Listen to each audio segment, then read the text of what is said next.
In 1941, Adolf Hitler was winning the war. His most terrifying weapon wasn't a bomb or a tank. It was a machine, the Enigma, a cipher device capable of generating trillions of mathematical combinations. The British military was in absolute panic. Their supply lines were bleeding out in the Atlantic. Traditional cryptographers were failing. They realized that to defeat a machine, they didn't need soldiers.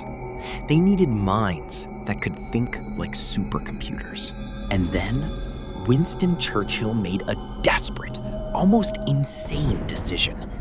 He decided to trust the fate of the free world to a bunch of nerds who played with wooden pieces on a checkered board. This was Bletchley Park, a sleepy English estate 50 miles from London. But looks were deceiving. This was Britain's most secret weapon. Inside, behind blacked-out windows, thousands of people were engaged in an impossible battle against mathematics. Day and night, they tried to find a crack in the German code. The mathematicians couldn't do it alone. They needed leadership, a unique kind of visionary, a man like Alan Turing. And Turing's most inspired move was integrating the mind of a high-level chess master into his core team. But Turing's strategy was not simple. He needed a way to test raw intellectual firepower under pressure without revealing the nature of the project.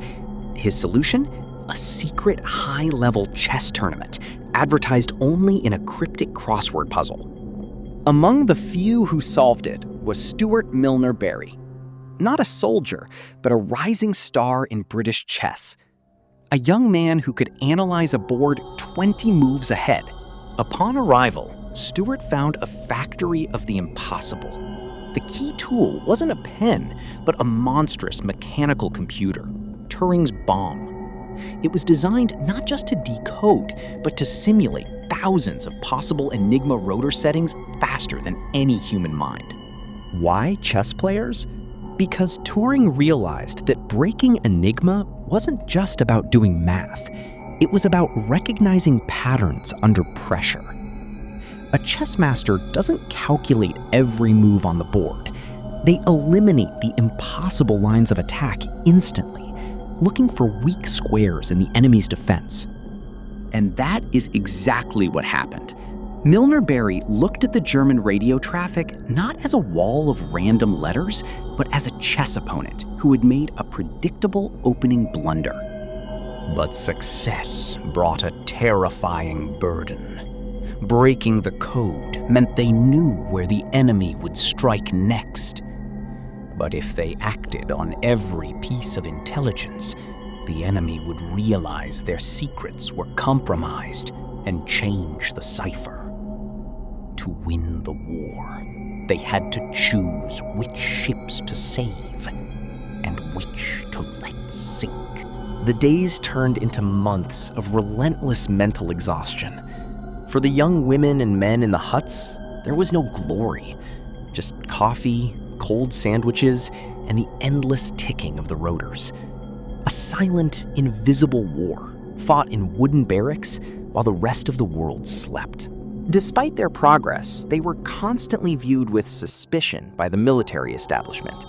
They were seen as eccentric, odd, and a threat to the rigid order of the army. Turing and his team were fighting a war on two fronts, one against the German code and another against their own government's bureaucracy. It was a rainy Tuesday in 1943 when the rhythmic, mechanical heartbeat of the bomb suddenly changed. The constant, monotonous clatter of the rotors stopped, and for a few seconds, the entire room fell into an impossible, heavy silence. Every person in the hut froze. They knew that silence meant only one thing. The machine had hit a pattern. A fragment of the German naval code had been laid bare. The shift from abstract mathematics to the cold reality of life and death intelligence was instant, but they couldn't just radio the warships and save the convoy. If they intervened too often, the German command would realize their Enigma was broken. So they sat in the dark, watching the map, knowing exactly which ships would be sunk and which would be spared. It was a calculated, brutal form of arithmetic. Turing looked at the reports, his face unreadable, his eyes reflecting the cold calculations of a game where the pieces were human beings. Every saved ship was a victory, but every sunk vessel was a scar they would carry for the rest of their lives. By the end of the year, the impact of their work was felt across the globe. Thousands of lives were spared, entire supply lines remained intact. Yet, not a single newspaper headline mentioned Bletchley Park. There were no parades for the codebreakers, no medals for the analysts. Their greatest accomplishment was that they remained ghosts, buried under layers of secrecy and strict government non-disclosure acts. They were the architects of a victory that the world would not even know existed for another 30 years. The war ended, and the ghosts of Bletchley Park returned to the shadows. But for Alan Turing, there was no victory celebration. The world that he had saved was not yet ready for a mind like his. He was haunted not by the secrets he had kept, but by the rigid, intolerant society he had fought to protect. A man who decrypted the ultimate enigma could not decode the prejudices of his own time. He became a target of the very state he served. His life's work was classified, his contributions erased. The brilliant, eccentric mathematician was reduced to a criminal in the eyes of the law. He was forced to choose between prison and chemical treatment. A systematic destruction of the very mind that had broken the Enigma. Decades later, the files were finally declassified.